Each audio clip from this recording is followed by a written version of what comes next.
এক জায়গায় প্রশ্ন, ধরেন রাজনীতি করছে আমলিগেরা, দুর্নীতি করছে, অবৈধ কামাই করছে, পট পরিবর্তন হয়েছে, পালাচ্ছে।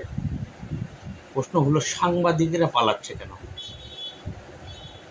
বিভিন্নভাবে পালাতে গিয়ে ধরা খাচ্ছে কেন সাংবাদিকেরা?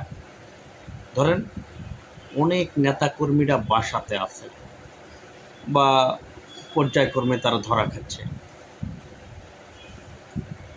কে গা ঢাকা দিয়ে আছে, কেউ হয়তো বাজার করতে বাইর হচ্ছে সেই জন্য ধরা খাচ্ছে, কোথাও যাতে ধরা খাচ্ছে, অথবা দেশ ছেড়ে পালাতে গিয়ে ধরা খাচ্ছে। কিন্তু সাংবাদিকরা বাসাতে নেই কেন? এদের তো বাসা থেকে ধরতেও হচ্ছে না, এরা পালাতে গিয়ে ধরা খাচ্ছে। পালাচ্ছে কেন? প্রশ্নটা পালাচ্ছে কেন? এরা তো সমাজের দর্পণ ছিল, এই দর্পণেরা পালাতে গিয়ে ধরা খাচ্ছে, বিষয়টা বুঝতেছি না। দালালি তো করেই, দালালির একটা সীমা তো আছে, এটা তো আমরা জানি। কিন্তু কি সাংবাদিকের মধ্যেও যদি দালাল হয়, থাকে কি?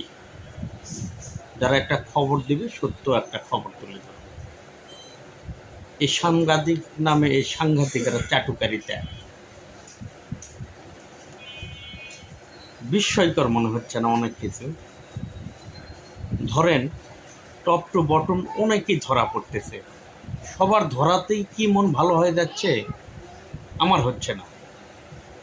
হ্যাঁ, কাউকে কাউকে ধরতেছে, এটা ভিতরে খুশির জোয়ার সৃষ্টি করতেছে, কিন্তু সবার ক্ষেত্রে না। কিন্তু বিশেষ করে যে সাংবাদিক নামের যে সাংঘাতিকদের ধরতেছে, এদের প্রত্যেকের জন্য আমার খুশি লাগতেছে।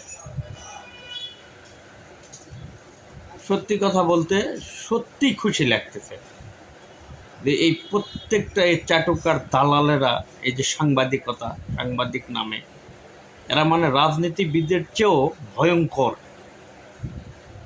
এদের কঠিন থেকে কঠিনতর শাস্তি দিতে হবে এবং সরকারের কাছে আবেদন, এদের প্রাপ্য বুঝিয়ে দিবেন। ধন্যবাদ।